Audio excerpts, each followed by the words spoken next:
Saya Sim, anak perempuan Ling dari kampung Buat Nangka. Saya ingin tanya, di dunia ni banyak agama kan? Jadi berapa Tuhan semua? Dalam dunia ni tak boleh ada dua Tuhan. Kalau ada dua Tuhan, bergaduh semua. Dua orang pun bergaduh, suami isteri pun bergaduh. Tuhan satu saja. Tuhan satu saja. The one and only. Tak ada dah. Tak ada dua Tuhan. Satu Tuhan. Cumanya manusia ni, kita manusia ni, semua sedang bertanya, siapakah yang paling tahu tentang Tuhan? Saya tak boleh tengok Tuhan. Tak boleh kata, Tuhan, saya mau tengok. Tak boleh. Tidak akan nyampe. Tidak akan pernah bisa melihatnya. Jadi oleh kerana semua orang cakap ada Tuhan, semua orang akan cakap, Tuhan macam ni. Agama ni cakap Tuhan macam ni. Orang ni cakap Tuhan macam ni. God is like this. Someone said God is like that. So, macam-macam orang cakap pasal Tuhan. Maka dalam Islam, kita percaya Tuhan telah menghantar Rasul, messengers. Hantar orang-orang yang Tuhan berikan wahyu atau Tuhan bercakap dengannya ataupun disebut sebagai revelation. Allah berikan kepada dia wahyu. Allah bercakap.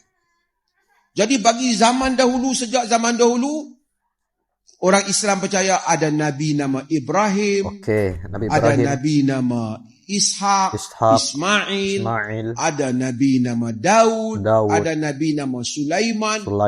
Banyak Nabi, banyak Rasul, berpuluh ribu, bahkan mungkin 100,000 lebih yang mendapat berita daripada Tuhan. Ini menarik. Sebelum dilanjut, intinya beliau menyampaikan Tuhan itu hanya satu.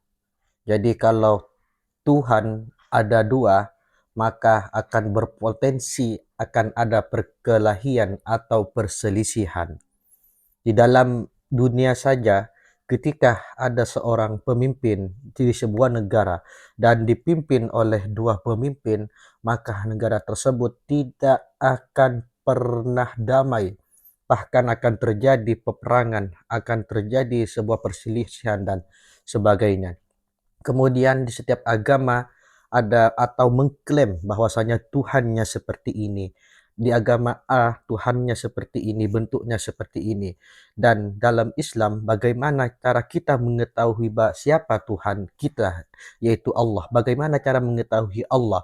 Maka Allah mengutus para nabi dan para rasul, kemudian Allah berikan surat atau berikan wahyu agar para nabi dan para rasul menjelaskan kepada umatnya, kemudian menerangkan kepada umatnya di zaman tersebut, bahkan di zaman para nabi, yaitu yang terakhir yaitu Nabi Muhammad, akan menjelaskan siapa itu Allah, siapa itu Tuhan kita sebagai umat Islam. Jadi seperti itu. Dan tentunya di setiap agama pasti mengatakan bahwasanya Isa alaihissalam dipercaya adalah anak Tuhan atau dan sebagainya. Baik, kita lanjut dulu. Supaya mereka memberitahu kepada manusia apa yang Tuhan mau. Kalau orang tu Kristian, dia percaya tentang Jesus. Orang Islam pun percaya Jesus, tapi orang Islam tak kata dia Son of God. Orang Islam kata dia adalah Messenger of God. Dia adalah orang yang mendapat wahyu, orang yang mendapat berita daripada Tuhan. Betul. Dan yang paling akhir sekali yang dapat berita daripada Tuhan, orang Islam percaya namanya Muhammad bin Abdullah, Nabi Muhammad yang membawa ajaran Islam. So Nabi Muhammad lah yang membawa ajaran, memberitahu Tuhan mau kita buat macam mana dalam dunia ini. Adalah mustahil, impossible. Allah bagi kita hidup di dunia ni tak ada apa-apa kerja. Hidup, lahir, Besar, makan, pergi kerja, kemudian mati. Tak ada apa. Mustahil. Will never be like that. Allah bagi kita hidup di dunia ini ada tugasan kita. Iaitu dia suruh kita sembah dia. Buat baik. Buat perkara yang dia nak. Kalau kita buat baik, dia akan reward kita. Bila kita mati, dia akan masuk ke dalam syurga. Untuk itu, Islam percaya Allah hantar agama untuk kita semua jadi penganut agama itu. Agama itu Islam. Nabi Muhammad Islam, Jesus Islam, Nabi-Nabi yang sebelum itu semua Islam. Semua menyuruh menyembah Allah. Tak boleh sembah apa-apa. Tak boleh samakan Allah, ini dalam Islam. Tak boleh samakan Allah dengan apa-apa. Tak boleh samakan dia dengan dinding, dengan batu, dengan kayu, dengan bintang. Itu semua bukan Allah. Allah tak dapat dibayangkan. Betul. Allah bukan manusia. Allah is not us. Allah bukan manusia. Allah tak sama dengan apa-apa. Allah itulah yang orang Islam sembah. Percaya, yang doa. Di mana saja kita panggil, Allah itu ada. Itulah agama Islam. Jadi Islam percaya, semua, all the religions, whatever they believe, there is no more than one God. Tapi, manakah agama yang Allah yang hantar supaya kita ikut? For Muslim, untuk orang Islam, kita percaya only Islam. Hanya Islam. Okey, sekali lagi sebelum dilanjut, beliau menjelaskan bahwasanya dalam kepercayaan Islam, para nabi dan para rasul, baik dari Nabi Adam bahkan sampai yang terakhir itu Nabi Muhammad SAW, beliau-beliau itu adalah beragama Islam. Itu kepercayaan kita sebagai umat Muslim. Kemudian beliau menjelaskan juga bahwasanya Allah, Tuhan umat Islam, itu tidak seperti agama lain. Kalau agama lain bentuknya seperti ini, kalau agama lain bentuknya seperti ini. Sedangkan Islam, yaitu Allah Subhanahu wa Ta'ala, dilarang untuk menyerupai Allah dengan makhluknya. Allah tidak sama dengan makhluknya. Jadi kita tidak boleh menyamakan Allah dengan dinding, menyamakan Allah dengan gunung, menyamakan Allah dengan langit, menyamakan Allah dengan pohon yang begitu besar. Itu adalah tidak sesuatu hal yang mungkin termasuk syirik. Kenapa? Karena menyerupai Allah dengan makhluknya. Sedangkan Allah mempunyai sifat bahwasanya tidak sama dengan makhluknya atau tidak sama dengan apa yang diciptakannya. Jadi agar kita tidak terlalu mengira-ngira bahwasanya Allah, bagaimana Allah? Apakah berbentuk begitu besar? Apakah Allah berbentuk begitu gagah dan sebagainya? Jadi kita hilangkan pemikiran-pemikiran seperti itu. Dan kita harus meyakini bahwasanya Allah mempunyai sifat yang mana sifat tersebut tidak dimiliki oleh para makhluknya.